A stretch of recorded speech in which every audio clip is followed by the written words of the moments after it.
Hey guys, I'm here with Julien, the owner of Dance Move Fitness Academy. And we just want to catch up with him. He's the only person I know, not one of the only.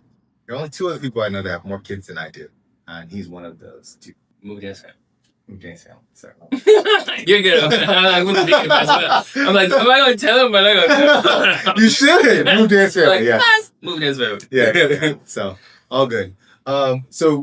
Julien, I want to start with tell us about Just Move Dance Family and why you got started and all that good stuff. Yeah, so my wife is a dancer. Okay.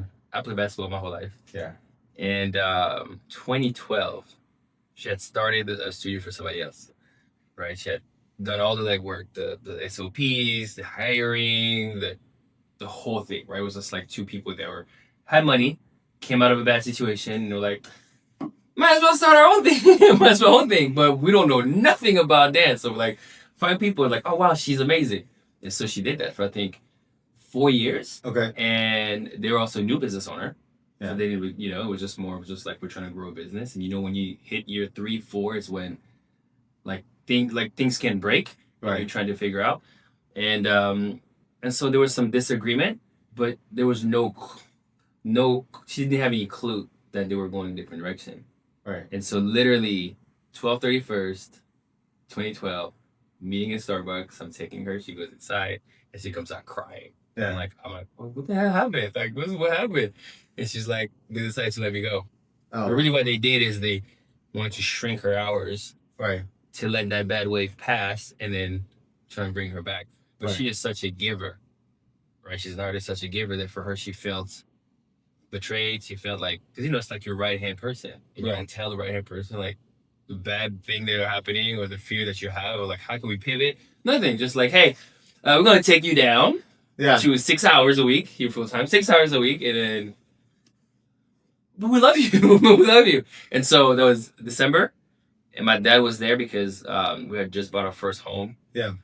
We were, I think at the time, expecting a second kid. Yeah. And so they came for the whole experience. And my dad owned a company at the time in the Congo. Yeah. And he just saw like how you're a young couple, I think at the time we're 25. Right. Young couple, things are happening and they get hit like really bad. Right. And I'm at that point, like I'm like trying to figure out, like you go from 2 income to 1 income, you have a new kid, just bought a new house, like just all the things. Right. And he's like, hey, I would invest in a little studio. Right. That was his word. I want to invest in a little studio. And we started looking for things and it was just like, no. Everybody's like, nope. We don't want to take people like this. We don't take business like this. Eventually we found a place. And so March we incorporated. Right. August we opened. Okay. Cool. That was the planning. That was the planning. No, yeah. That's usually how it works, man. So, as you're going through this process and, so he's got 6 kids, right? Like I said, he's one of 2 people that I know that have more kids than I do. I have lots of people I know that have 4, right? So lots of 4s. I know a few with, 6, 2 with 6 and 1 with 9. And all from the same, so the reality, same relationship as well, right? That is always a question that I get. Key. That is, I promise you, that is a very consistent question that I get. Is it the same wife? Like, yeah, it's the same wife. Like, I'm not seeing, but I get blended families. But I'm like, nah, same wife. Yeah. So for a lot of people, that's a large number, right? So talk to us about managing money, managing schedule, managing finances with, that many kids. Very challenging at this stage. So I'm about to be 40 next month. Right. So I started super early with not a lot of, I do have an MBA, but I didn't start with a lot of running a business, financial literacy, which I think is very different. Right. You can have a book knowledge, of course, accounting, P&L, that kind of stuff, but the running, the mindset is just very different. Right. And then our business has been growing consistently and our family has been growing consistently. Right, so we started a studio with 2 kids and only 2 students. We didn't have like a following. We didn't poach and say, "Follow us, we're stuff." But like that's not us, right. And so 2 kids, 2 students, and then every other year. So I had a kid every 2 years. So I have a 15 right now, a 13, an 11, 9, 7, and 3. Right. And so you grow in a studio, which breaks at some point. You know that it breaks, and then grow in a family, which progressively requires more time, more money. More budgeting. Right. And then as a couple, we've been married 16 years. Right. that breaks. Just event that breaks. And so very challenging. Like very, very challenging. Like I've had many moments of, being in the pit of trying to figure out this whole thing. Right. Because it is so intertwined. Right. Like the business and the money. And then I work with my wife. Right. Which is, I don't know many people that work with their spouse. Yeah. That's hard. It is very hard because there's no break. Right. Some people's like, oh, you go to work and then you come back and it's like, oh, now you're home. But when working home is literally the same lane, right? It's the pressure. Yeah. Is high. So don't say that I'm doing it perfectly, but we're always navigating because it's ever changing. When you think you found out the plan, something changes. Yeah. So talk to me about money, right? Yeah. So a lot of people always equate entrepreneurship when they think money, right? So what does money mean to you as an entrepreneur? Freedom. I think that's the biggest thing. It's freedom. Freedom of choice, freedom of time, because you have the choice to support people. Right. Right. You can decide if you scholarship somebody. You can decide if you sponsor a business. You can decide if you give somebody a raise. You can decide like they raise prices or not raise prices. Right. Like you have the decision that you can make. Right. That's what money is. To me, the way I see money is just energy. Right. And it's just an exchange. Right. Like it's not by itself, it does nothing, but allows the energy to be able to move.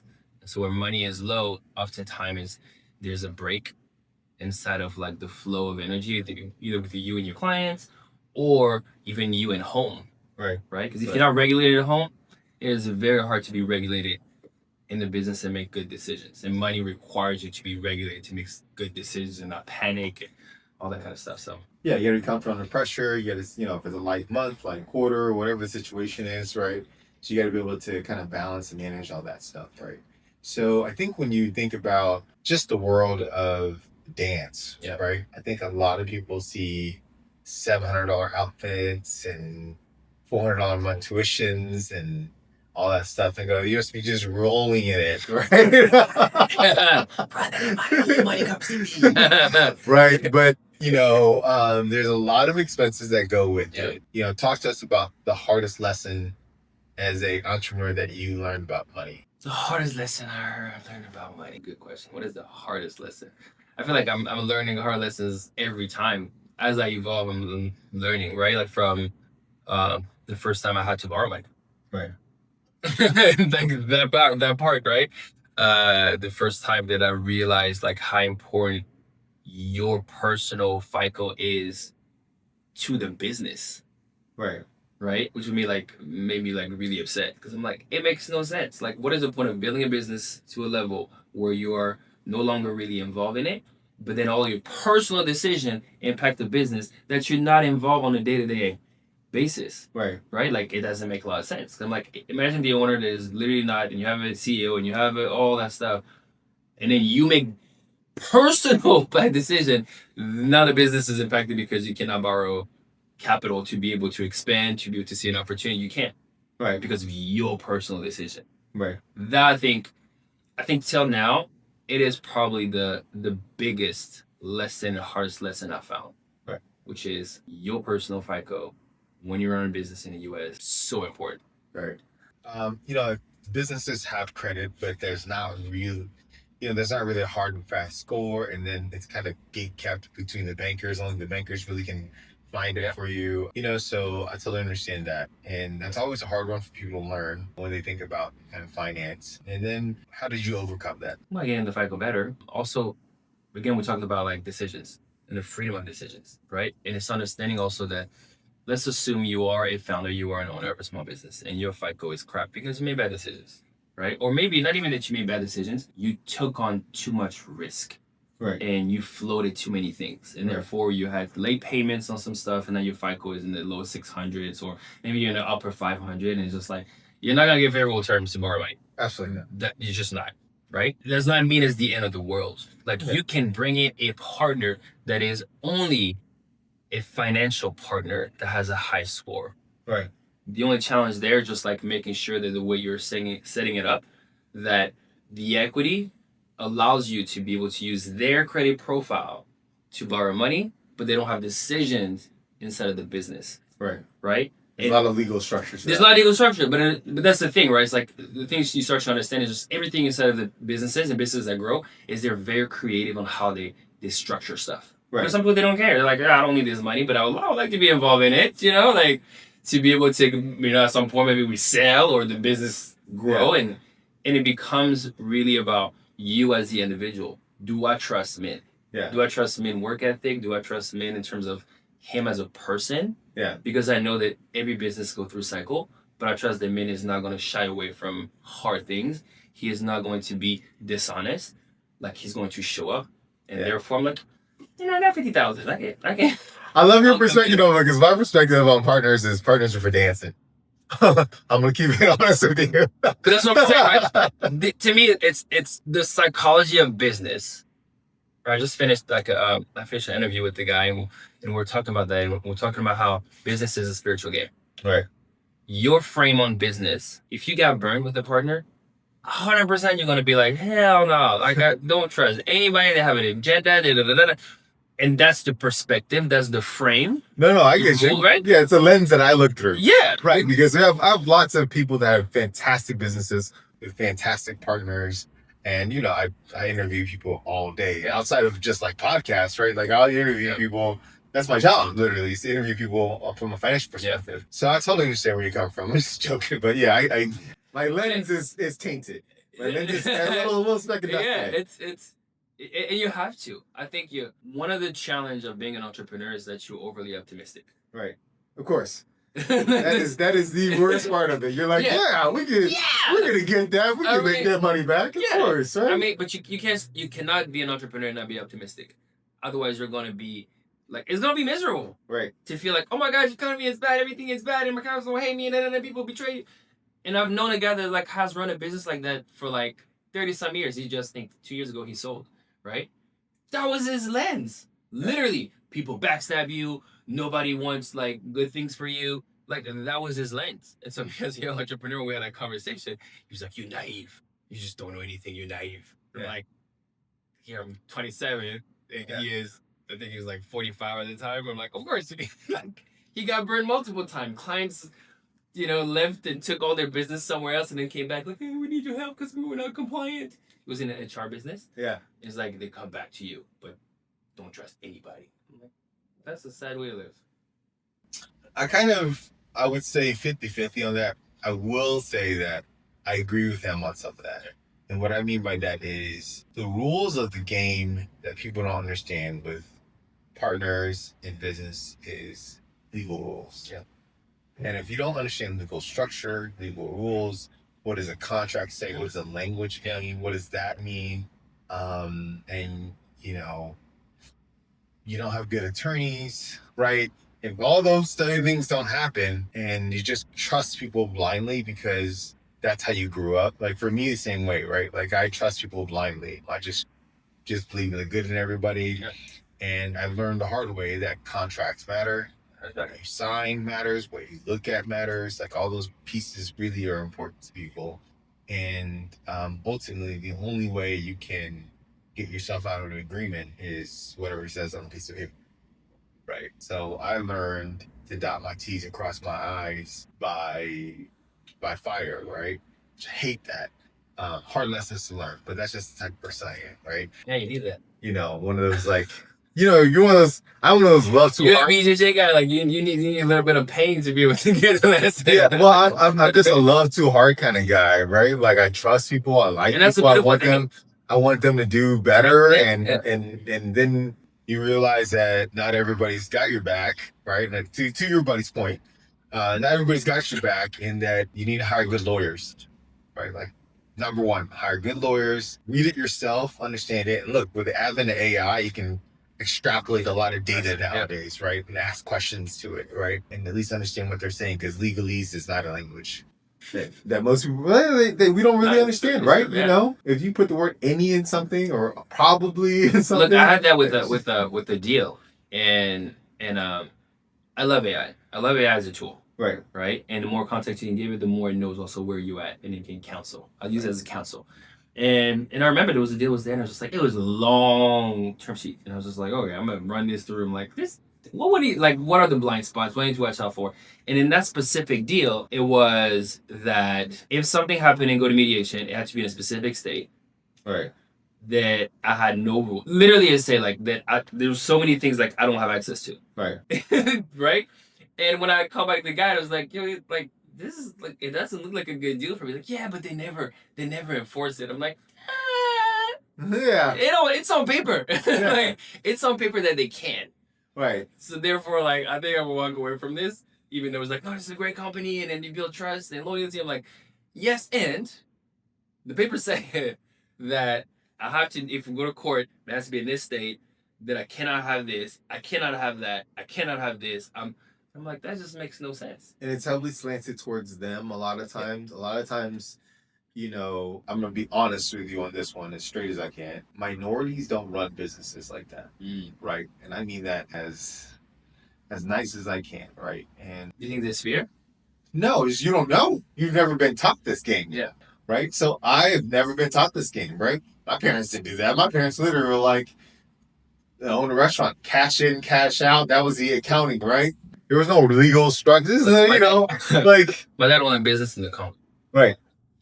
Right. So minority business model is just cash in, cash out. You don't really understand legal structure and hierarchy and all these, you know, fancy things and, you know, what an addendum is and all these things that they kind of add in there. And once you got a little more seasoned or you learn that stuff, right? It's really important for you to know, because if they know it, right? They mean anybody, not just people not of color, right? But anybody who knows it, right? They can structure the deal to look really good on the outside, but on the guts of it, it looks like a really bad deal for you, right? And you don't know until you sign the paper, and all of a sudden you go, hey, well, what about this money, or what's happening here? And like, well, you know, if you read Article 6, Section 7, Addendum 4, blah, blah, blah, and this is what it says. And I have my best story is American Express. Right. About 4 or 5 years in the business, right? Right. Someone's like, yeah, you need to have American Express because it's like you know, you pay for all those competitions. We're talking about we dropping like 30, 40, like $50,000 for a weekend. I mean, yeah, for a weekend. And you just earn points and then you pay it back. And so we're doing. And at some point they send me another offer, right? And the heading of the offer is pay overtime. Right. Right? I'm like, oh my gosh, what is that? Like, I'm reading, like, all the, you know, the big bullets, right? It's like, you extend your stuff, you pay overtime, you have to pay, you know, every 30 days. So I'm like, now I'm forecasting, okay, cool. So if I can pay overtime this, then we have more cash flow and we can go and make some of the improvement. Because we started the business with literally like 3 months of runway. All right. That means, like, if you were to look at some videos of, like, when in the beginning, it's like, we had no chairs. Like, I put stability balls as the chairs, and, you know. Of course, you gotta be scrappy running. Look, so here's the other that sidebar on that. I think people who run businesses are like, oh, why can't we get the fanciest this and the fanciest that? Like, you gotta earn that, right? And you can't borrow all of it, right? A lot of people are like, well, let's just buy the nicest chairs. Some people lease it, like lawyers. Yeah. Whenever they come, because they have to show that they're a good lawyer, so they lease all their office equipment and stuff, right? But sorry, go back to American Express. Okay, so American Express. The whole thing happened. Then I see, like, okay, cool, I'm going to do it. Right. And I get the bill, and I'm like, you're asking for everything up front. Like, I already made decisions, I already forecasted, like, where we're going to go, how we're going to do it. I have a clear strategy, and now they're like, no, the money is due now. And I'm like, what are you talking about? Like, we have you know, like, pay over time. He's like, oh, no, there's a little line. And then I grabbed the shit, and it's literally at the bottom, font 3. Right. Like, it's tiny. And it says, on future expenses. I'm like, wow. I'm like I would have still taken it, but I would have forecasted it differently. I would have made different decisions. And so I now get to this place of American Express calling me literally every hour. Right. I remember one time, like, the guy calls me, and I'm like, hey, there's a question, right? Hey, this is American Express, I'm going to record a line, da-da-da. How much can you pay? And I'm like, I can pay $1,000. So can you do more? Okay, I can pay $1,500. So I pay $1,500. Like, that's the max I could pay at the time because I already forecast all this stuff. I'm like, I pay $1,500. It clears. I'm on the same call. He said, okay, it cleared. How much can you pay now? I'm like, what? I just paid $1,500. And he's like, I'm so sorry. Like, that's what I have to say. Yeah. And then I get another call the next hour. How much can you pay now? And I'm like, explain to the lady, and she's like, I am so sorry. I'm gonna like remove it, but it's going to keep bouncing. She's like, the call's gonna keep bouncing to different call center throughout the United States. And you're gonna keep on getting calls. Right.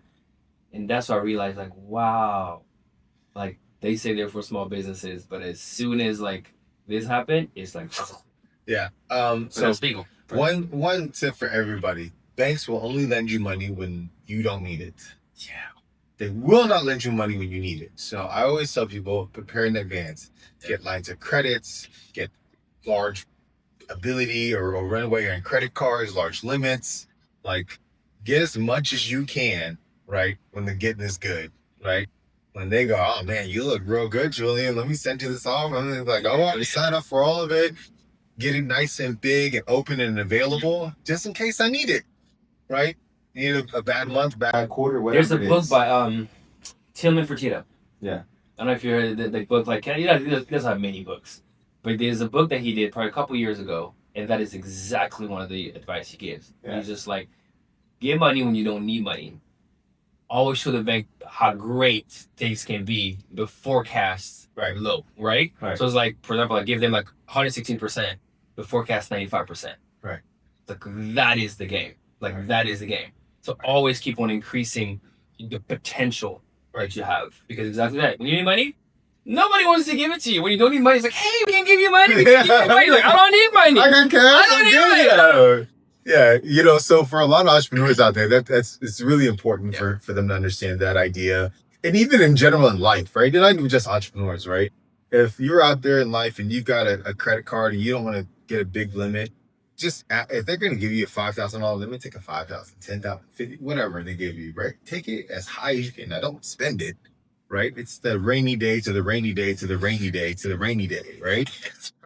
But don't spend it, right? Same thing, right? Whether there's a line of credit, things like that. I'll be honest with you, when I first started, same thing, right? Like, I didn't have a credit card, very cash heavy, just because that's how I grew up and I was taught to do things. You pay it, you buy it, you pay it, you buy it, you pay it, you buy it. But, you learn through business and corporate finance and all this other stuff that debt is okay as long as it's good debt and you can service it and you can manage it. Right. If you know a clear return, like if you know what your clear return on investment is, like, what would I not borrow something that costs me 10% if I can make 30? Right. How often would you do that? Like, a lot?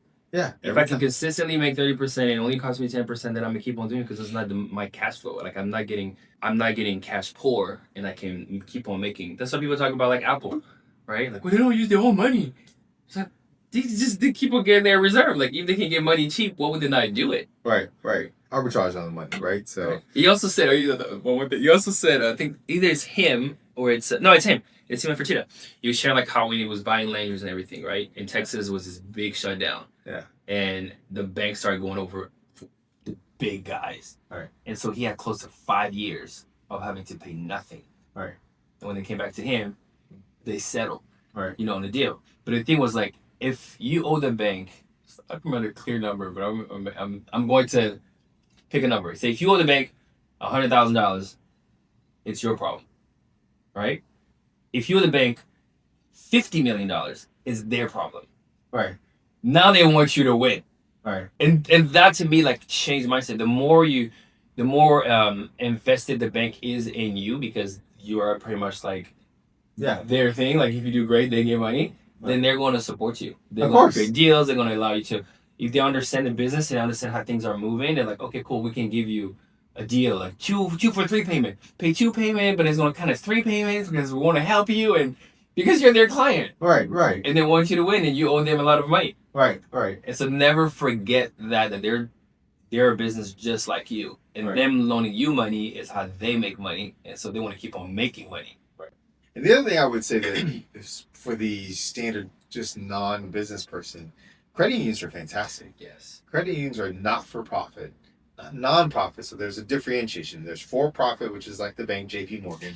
There's a not-for-profit, which is a credit union. And there's a non-profit, which is like the general charities. A not-for-profit just means they can't just hold any reserves or make any real profit or any money, right? And so credit unions are kind of for you in some ways, right? In most ways, actually, right? Generally better rates, a little more. They can acquiesce a little bit. They'll work a little bit better for you. They're usually not publicly traded, right? So that's also, there's not a lot of pressure, right, from earnings perspective. So I would say that one of the hidden gems out there I learned, we used to do credit union asset management for people. And it was just so cool to see the inside of the credit union, because the inside of the credit union is about how we can help people, right? Unlike a bank, right? Nothing, hey, I get, banks are good. No, okay, no. But inside of a credit union, like their goal is to help, like they want to help you, right? So, anyways, I have a Texas bank, and they've been amazing. I mean, I have Frost Bank. They've been an amazing bank. Yeah. But they also very traditional. I mean, so risk avert, like it's just very traditional. But throughout the business and some of the crazy season, they had great counsel. Right, on like, hey, you can talk to your landlord. This is a way you go on it early during COVID, for example. Part of it was that, right? It's like if you go to the landlord early, like I came to a landlord like the first person to ask for like 3 months, no rent. Yeah. And then people came after and it was like, I'm done. I'm done. I'm giving I'm not doing it anymore. Yeah. I got the counsel from my bank. Yeah. Because I came in and I say, hey, what is the counsel? Yeah. Sit down with my banker. Luckily, although we're not a huge account, I was able to have a private banker. Right. Or sometimes like you have to have a lot of money with somebody to have a private banker. Right. I had a private banker. Right. And so that allowed me to see the different way. I got grants because my banker knew different programs, and a lot of small businesses, like, again, we're talking about the frame, right? The perspective you have of the bank. I always see my bank as like an ally, and I treated them as an ally. Right. And I treated my banker as an ally. Right. Like, just, hey, let me get you a cup of coffee. Hey, like, how's the family? Like, just the relationship. Yeah. Because I understood that everything is relationship. Right. It might be B2B, but it's really human to human. Right. If I like you, I'm going to be like, hey, man, like, do this. Hey, your credit line, like, don't worry if you can't pay all your upfront, but I need you to just think of it like a heartbeat. So, like, just put it down as soon as you get money in, and then you can just borrow it back. But they need to see this so that it can stay open, because if you don't, they're going to close it, and then you're going to go and you're going to owe it. Right. Yeah, so there's definitely some exceptions. Every business in the world has an exception category, right? But you don't ask, you don't get the exception, right? There's a lot of that too. I always tell people all the time, right? Like whether it's customer service or whatever, right? I mean, I was stuck in Colombia one time. I was going to Brazil, got stuck in Colombia. I think we're Colombia, Texas. No. Colombia,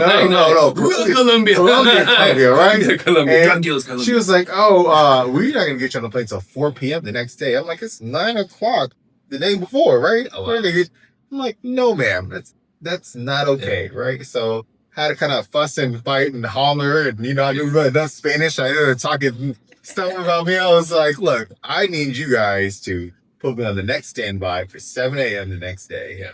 And I don't care if there's no room. I'm like, I don't care if there's no room. I need you to put me on there. And they put me on there. We got on the plane at 7 a.m. And then have to hang out for another 12 hours in a country that I really didn't. And you can only stay in the airport because it requires a visa for you to even leave the. Yeah, you can't. Yeah. So, there's. Like that movie Stuck in There. Can go anywhere. So there's a lot of. You have to really ask for the things you want. So. Which is the whole thing of entrepreneurship. Like you. A great friend was, a mentor of mine, Noah Kagan. And Noah was employee number 12 at Facebook. He got fired from Facebook and started his own business, like on the tech. He's out there in Austin. And he ran a program called Monthly 1K, right? And it was all about helping new entrepreneurs, to start something. Right? So the problem stuff. And one of the challenge in there, which is, like, if you guys are listening, that you can try is fighting the fear of that, which is go in a coffee shop and ask for a discount. Go to Walmart and ask for a discount, right? Because everything in you is going to scream, no, I can't. It's embarrassing. Right. But when you do it, you realize, oh my God. Like I did that, like I went was trying to get passports, for the kids because we were going to Belgium at the time. And I'm like, I'm there, I'm going out, I'm about to pay. And I'm like, try it here. And so I tried. I'm like, can I get a discount? Lady, she's like, why? I'm like, why not? And so I promise you, the lady does that. She looks right, she looks left, and she's like, no, it's fine, you can go. I was like, what? I'm like, just because I asked. You know, and that's a hard part of negotiation that people, you know, it depends on cultural experience for me, in my opinion. That's just my opinion, right? For me, my cultural experience is you negotiate on everything, right? There's a My wife did what I said. I'm like, listen, you have to have some type of, you know, no, different cultures have different way of doing it. I'm like, listen, you're gonna go with an Indian family, an Indian mom is gonna negotiate with you. An Asian mom is gonna negotiate with you. yeah, and That's just what they are. It's normal. They want to know, hey, is there a discount? Do I need to pay this? right. This is the question. And they're just gonna ask, and you're gonna ask, right? Funny enough, I went to the store yesterday, right?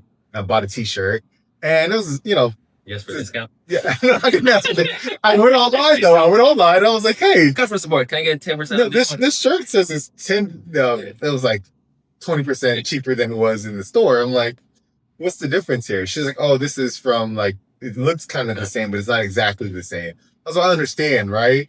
But even at this point in my life, I do okay, right? I'll still ask, like, I don't know, this is $35 and this is $22, or this is $13 difference. It's a lot of money.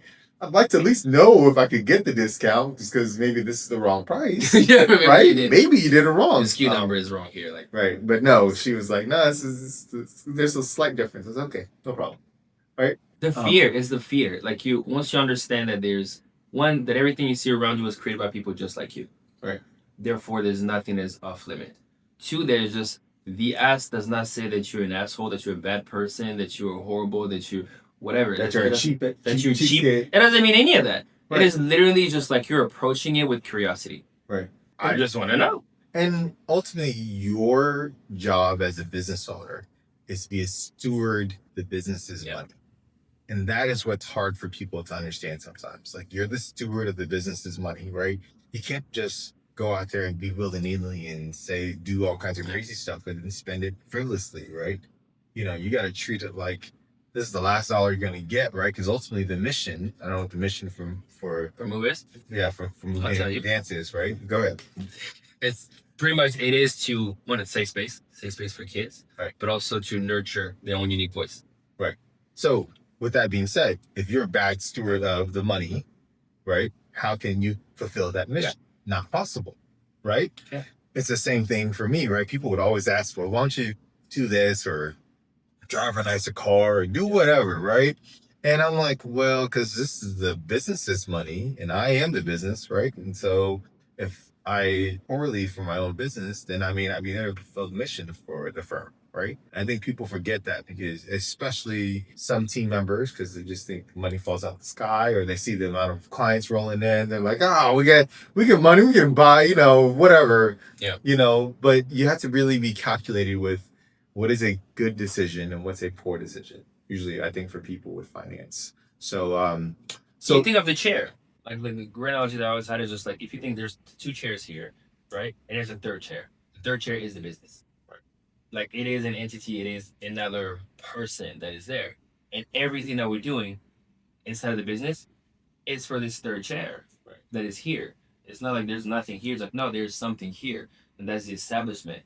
That is the energy that we created. Right. And once you have that in your head, it's like, okay, so what's the best for this? Right. Is this employee the best for this? Is this client the best for this? Is this venue? Is this brick and mortar? Is this brand? Is this colors? Is this the best for this? Right. Not me and my family, because it's for my family. Because I think sometimes, like, clients, even employees, like, think, oh, you're just thinking of, like, it's for your family. It's like, no. If it was for my family, like, a lot of people would have cut. Be like, nah, this doesn't serve us. Right. It's like, you're looking at this, the third chair. What supports this third chair, so that we have something for the next generation inside of our community, right? And to give meaningful employment. Right. So a lot of people, yeah, you're absolutely, you hit it right on the head. People always think that, it's all about you. And honestly, there are probably a few entrepreneurs that are super selfish, but most entrepreneurs are very unselfish, have a servant leadership heart, and are really focused on just making sure that they carry out their mission, right? Now, obviously, with it comes profit, and with the ability to earn money and all that stuff, which you have to do, right? It's just life. So yeah, you decide to take on a risk that a lot of people deny. Right. Like, most people just won't do it. Right. If I heard this like the other day. It was just like, hey, somebody said, I don't have the courage to do what you did, to like leave. Because I left. I used to work in higher education, right? I was a professor, business professor, and admission. And I, like, at 25, like, this is early to be in higher ed. Like, this is like tenure, type of thing, right? Like, by 36, I could have, like, been there forever and like I'm set, like I'm not leaving this as stable, Right. but decided to take on the risk to go into full-time entrepreneurship. Okay. Like, take that risk.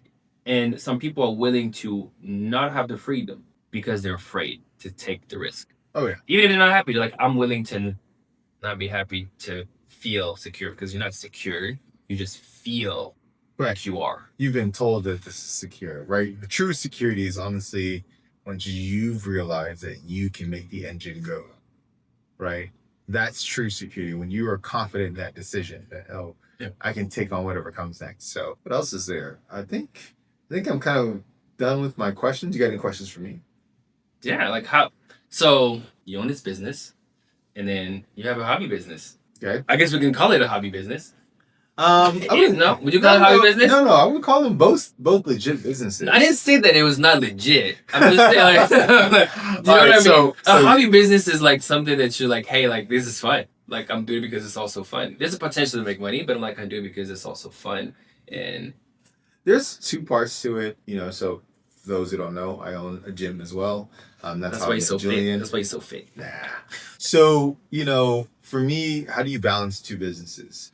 Ultimately, it's systems and processes. Mm-hmm. A lot of times, most entrepreneurs, they're bad at systems and processes. There are a couple really important books that I read throughout my life that really helped. Michael Gerber's The E-Myth, The Entrepreneurial Myth. If you've ever read it or looked at it, or you want just kind of how to get yourself out of this, I'm stuck in my business life. That's how you do it. You're the pie maker. That's the story inside the book. Yeah. So the second one is Procrastinating on Purpose by Rory Vaden. And then actually there's the third one, It's Your Ship by Michael Apershoff. Internship? It's Your Ship. It's Your Ship? It's your ship. Yeah. Navy General, right? And a lot of it is, for me, simply put, number one, delegate systems and processes and empowering team members. If you can do those three basic things on a consistent basis, then, you have the freedom to do things, right? And actually, I was listening this morning. Brene Brown has a book, and it's really about just being honest and being vulnerable about what's going on in the business and sharing with the team, right? A lot of entrepreneurs, a lot of bosses feel like they need to gatekeep certain bits of information or whatever the situation is, right? Ultimately, as long as you're honest with people, it's easier to have them help you. They're willing to help you if you're honest with them. You're not telling them what's going on. They're not going to help you, right? So that's how I run those two. Is that the question, or what was the actual question? Sorry. I like whatever answer that was. Yeah. So I think it serves people listening, because I think once you build a business, and I see that consistently, when you build a business, you start making a little bit of money, the entrepreneur has a tendency of getting bored. Yeah. And so when you get bored, you can go into a cycle of burn to build, which is like, you're bored now. So now I'm unconsciously destroying the business so that I can rebuild. Right. Because I'm excited in the rebuilding. And so you go in the cycle of burn, rebuild, build, rebuild. And that's why you see a lot of, that's why there's a majority of small businesses never cross 7-figure. Why? It's not because people don't know. It's because they go in the cycle of build and rebuild. Like, they destroy it to rebuild it. They destroy it to rebuild it. They let their psychology come in. They don't get a coach. Home is bad, therefore it affects the business. Right. Like, I coach, so I do studio, then I coach married entrepreneur dads to be great dads. But part of it is like the emotional regulation, right? Because those men are killing it in business, but then home is not working. Right. And so it's hard to go back into business because it's working. But if I destroy the business, well, now I'm gonna have to go back over there and just and it makes sense to do that. The psychology behind it is that. And so I think that explains to people, how can you have two businesses? Because most entrepreneurs, once one starts to do it, instead of making it bigger, how about start something new? Yeah. And they crash over there. And a lot of times, what people will try to take things back, right? I don't like the way this, instead of trying to do the hard job, which is fixing the problem, right? They try to take it back, right? Or if profitability is low, then they go, well, I'm going to teach classes. I'm going to do this job, right? Instead, right? I'm going to jump back in, right? Which then just kind of gets you back to square one, right?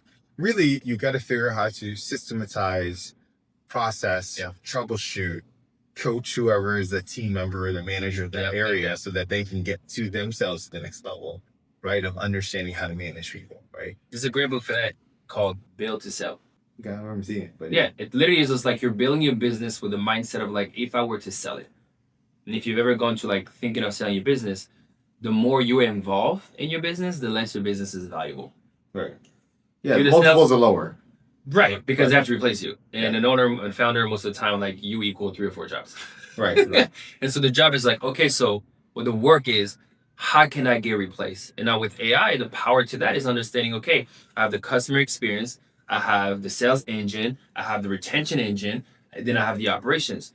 Now, all that stuff can be replaced inside of AI once you have the structure, and that can get deployed. And that becomes an asset for your business. And then your people just get to manage some of those engine and then get to do the people thing versus all the data and the busy work that really can be done like super fast with. Right. No, I agree with you that a lot of that needs to be done different. You know, I've said it a billion times. I'll say it again. I always tell people AI is actually going to make us more human. People go, what? I'm like, yeah, you know, you're going to know within a earshot, right, how to do an RDL as good as I do, right? Or you know what the S&P 500 is by just typing in your fingertips, right? I can type in the S&P 500, so we both can kind of explain it, right? So now we're both financial advisors that can say, right? But the other side of it is, can you actually now take the information you receive from AI and explain it to a prospect or a client and really help them understand how it applies to the situation, right? And if you can't do that, I'm going to tell, and I believe this wholeheartedly, that the next generation winners in life and business are going to be the ones that can actually do the soft skills better, right? Look, we all know about 15 years ago, probably, there was always this one guy that was a little awkward at their office or at the meetings. And man, that dude knew everything. He was smart. He understood it. He could put the puzzles together real quick, right? And you just dealt with it, right? Today, not so much. Everybody's got the same information, right? You know, he knew things that you just couldn't figure out, or he took the time to read it and you didn't. Today, we're going to be on the same kind of close playing field in terms of knowledge, right? But what's going to separate people is that soft skill, right? Can you still shake hands? Can you be empathetic? Do you have integrity? Do you have character? You know, I was at jiu-jitsu class the other day, and the guy was like, hey, you need to wear a t-shirt underneath your gi, right? I don't wear a t-shirt just because... No. Number one, just I don't have much hair on my chest. The second part of it is, you know, when you first start, you wear a rash guard, then you go compete, and then they go in the competitions, you can't wear a rash guard. So then I just started without rash guard. But anyways, long story short, you know, he goes, oh, you got to wear a shirt. I was like, oh, I don't have a shirt. I just ran into the class with a gi on, right? He's like, yeah. I was like, yeah.